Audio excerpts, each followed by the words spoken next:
Opa, aqui é o Gustavo Soares e hoje a gente vai falar sobre o nosso processo de desenvolvimento ao longo da nossa carreira.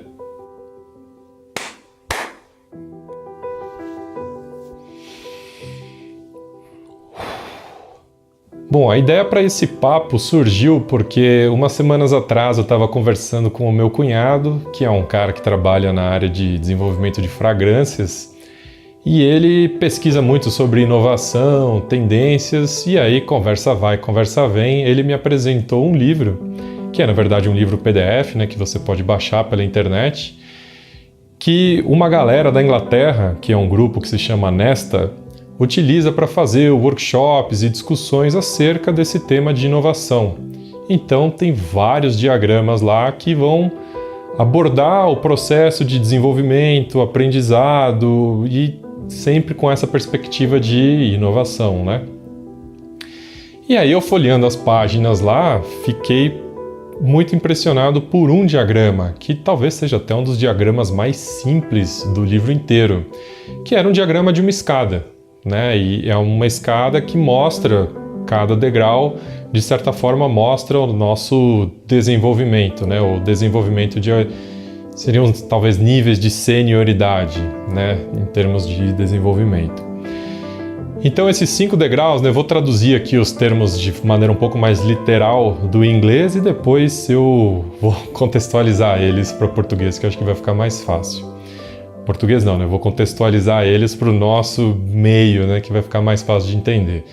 Então o primeiro degrau seria o novato, aquele que está começando alguma coisa, ou começando, né, um processo de conhecimento em algum assunto. O segundo degrau é o do iniciante avançado. Terceiro degrau eles colocam como o competente. O quarto degrau é o do expert. E o último degrau eles colocam lá como visionário. Então, assim, esses termos, né, tem que interpretar eles com uma pitada de sal ali, né? Visionário é um termo mais, né, dessa área de futurologia disruptiva das tendências, né, da inovação. Então, não sei, tem que colocar uma pitada de sal aí para não interpretar melhor essas palavras.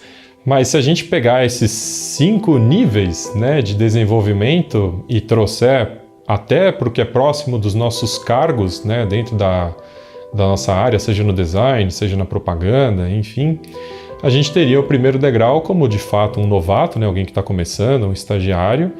O segundo degrau seria o júnior, o terceiro degrau seria o pleno, o quarto degrau seria o sênior e o quinto e último degrau eu colocaria ali como aquele diretor de criação que também é sócio da empresa e já tem essa grande visão, né, sobre o todo.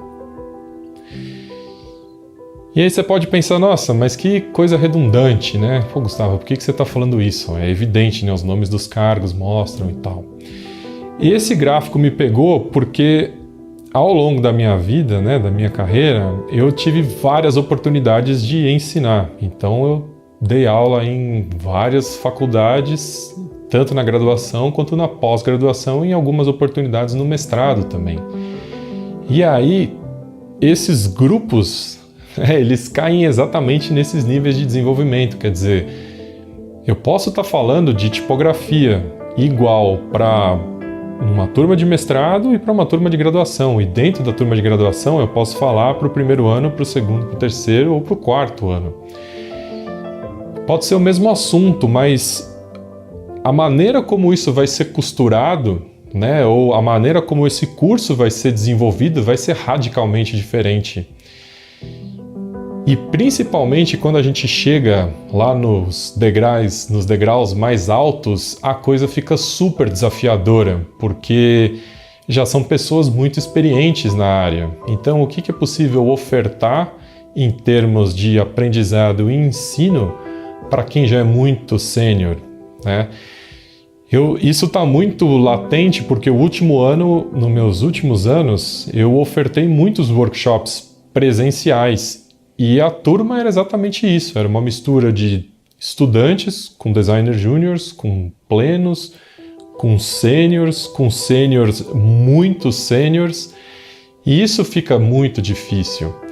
Então esse gráfico, esse diagrama, uma parte é essa escada que tem esses 5 degraus, mas ao lado existe como se fosse uma coluna que dividida em 3 áreas, que de certa forma se correlacionam, né, com esses degraus da escada. E aí nessa coluna, na parte mais de baixo, essa primeira área dela está escrito pensamento através de regras. E aí eu olhei isso e falei, caramba, que tiro certo. Quando a gente está aprendendo alguma coisa, a maneira mais fácil de aprender é através de regras claras. E se a gente for lembrar, na nossa graduação, principalmente essas coisas de tipografia, sempre tinha lá, você não pode aumentar o espaçamento entre letras, você não pode distorcer as letras, né, vertical, horizontalmente.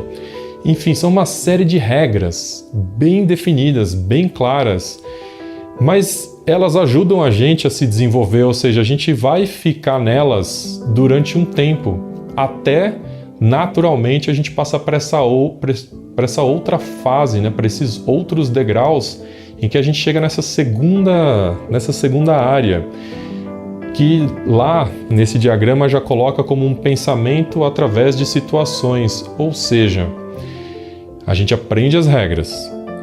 E aí, na medida em que a gente vai se desenvolvendo ou aprendendo mais sobre aquela disciplina, a gente vai começar a ver que aquelas regras não funcionam para todos os cenários.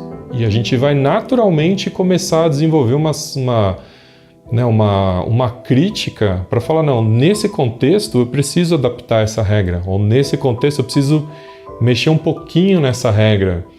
E aí a gente vai ganhando maturidade, como nesse caso aqui, como designer ou diretor de arte, né? Então a gente já tem uma certa tranquilidade, uma certa segurança de falar, olha, essa é a regra, mas para resolver esse cenário eu preciso mexer.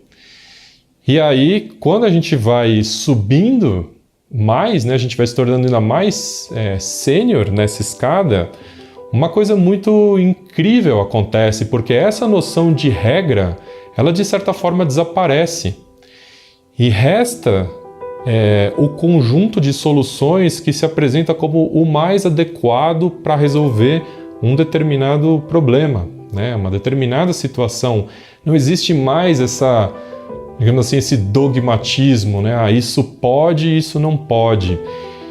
A gente fica com esse aprendizado porque a gente praticou ele durante muito tempo, né? Mas a gente acaba se libertando desse estigma do tipo, cara, aqui não vai funcionar, aqui eu vou ter que quebrar a regra, ou o famoso eu vou ter que dar uma roubadinha. E isso acontece assim, acredito eu, em todas as áreas do conhecimento. A gente aprende a regra, depois a gente vivencia vários cenários em que a gente precisa fazer ajustes e depois, quando a gente domina já o assunto, não existe mais essa relação. Fica quase que um pensamento, eles colocam aqui no diagrama, né, essa última cadeira como pensamento estratégico, que é um pouco difícil de encaixar dentro dessa discussão toda, né? O que é esse pensamento estratégico, né? A gente poderia simplesmente falar que nessa condição, por exemplo, de um designer muito sênior, né? Um diretor de criação, o pensamento estratégico significa conseguir identificar qual é a melhor solução para aquele projeto, com todas as suas minúcias e parcialidades, de uma maneira muito clara e de uma maneira abstrata. Quer dizer, depois de fazer muitos projetos de revista, você vai olhar para um briefing, um novo pedido, e você já vai saber claramente aonde é que essas peças vão entrar, quando, como. É lógico que isso pode mudar, mas já existe um norte. E isso vai funcionar se você faz muita revista, muito livro, né, muita exposição, enfim, muita sinalização. Existe, de certa forma, uma estrutura projetual. E conhecendo essa estrutura projetual, ela te permite dominar quais são as convenções que fazem determinado projeto funcionar ou não, e vão te dar também segurança para você contestar, né, ou subverter determinadas convenções para alcançar determinados resultados. Então, aonde eu quero chegar com isso? Se a gente pensa que no começo da nossa carreira a gente aprende por regras, né? Então, ensinar regras é a maneira mais fácil para que alguém no comecinho da carreira aprenda. Depois, quando essas pessoas, ou quando a gente está no meio do nosso desenvolvimento, né, esse nível intermediário, a gente está articulando essas regras, ou seja, a gente já vai receber o melhor cenário para a gente aprender seriam projetos e situações em que aquelas regras não cabem mais como aplicação literal, ou seja, a gente vai ter que ficar mexendo. Mas e aí, o que a gente faz com o sênior? O que a gente faz com esse diretor de criação já muito experiente, né? Como é que esse cara aprende? Como é que esse cara vai mais longe? Ou, quando a gente é muito sênior e muito desenvolvido em alguma área do conhecimento, como a gente faz para continuar o nosso aprendizado?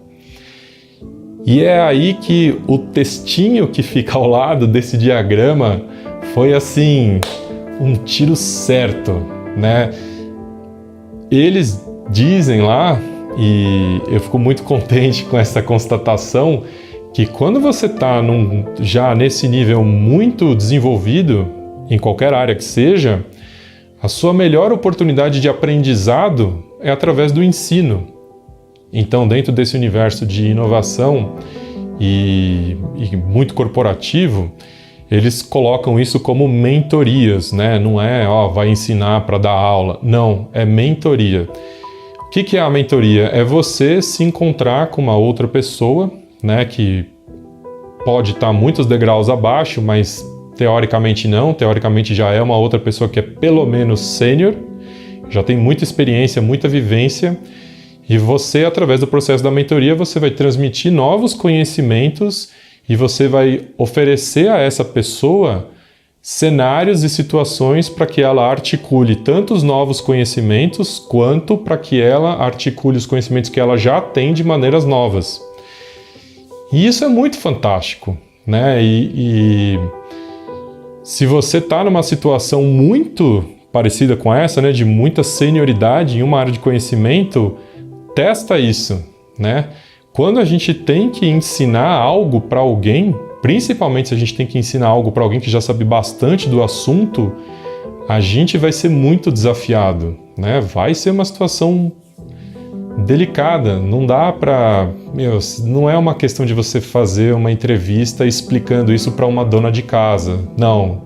É uma situação para você explicar alguma coisa para alguém que já sabe muito do assunto, potencialmente mais do que você, né? E aí eu tive recentemente uma oportunidade dessa de concretizar esse modelo, né, que de certa forma concretizar esse diagrama, que foi a mentoria que eu fiz para o Edson, que é da revista IP de Lavras, do interior aqui de Minas Gerais, e que foi muito parecido. Foi exatamente isso, quer dizer, já há muitos anos eu não estava trabalhando com revista, né? A última revista que eu fiz foi um especial para Super Interessante, há muitos anos atrás, mas eu sempre gostei de revista, a minha formação é em revista, então eu sempre continuava lendo revista, pegando revista e analisando elas estruturalmente. E aí o Edson me aparece com uma revista que quer deixar de ser uma revista do interior para parecer uma revista de mercado. E eu achei esse desafio incrível e montei uma estrutura de mentoria.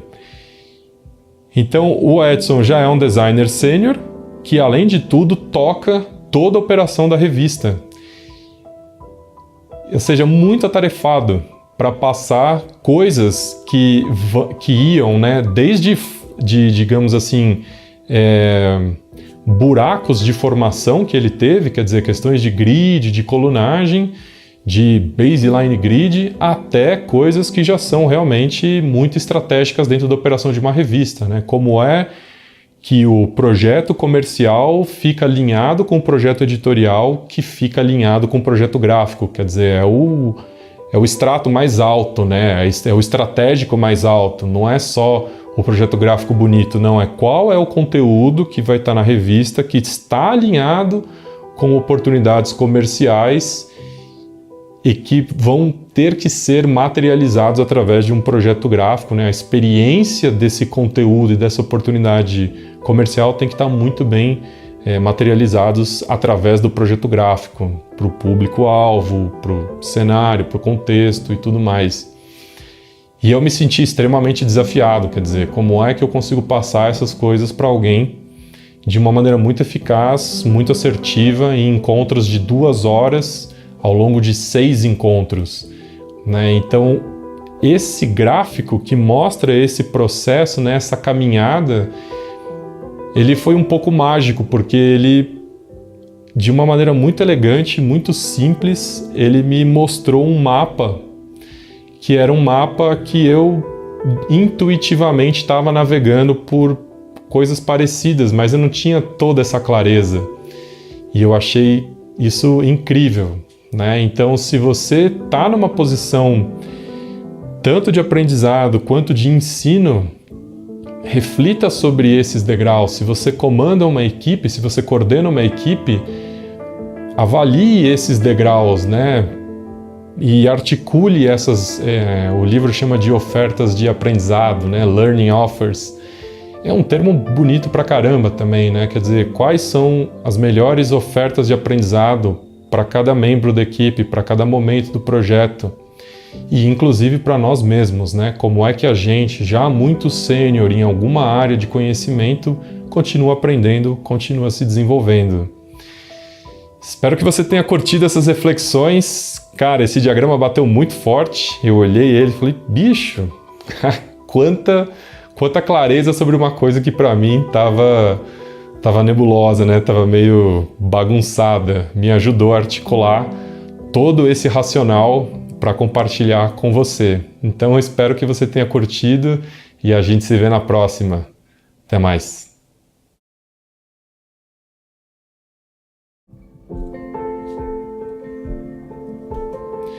O segundo degrau é o do novato.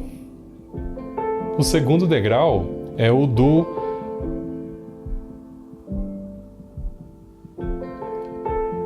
Oi?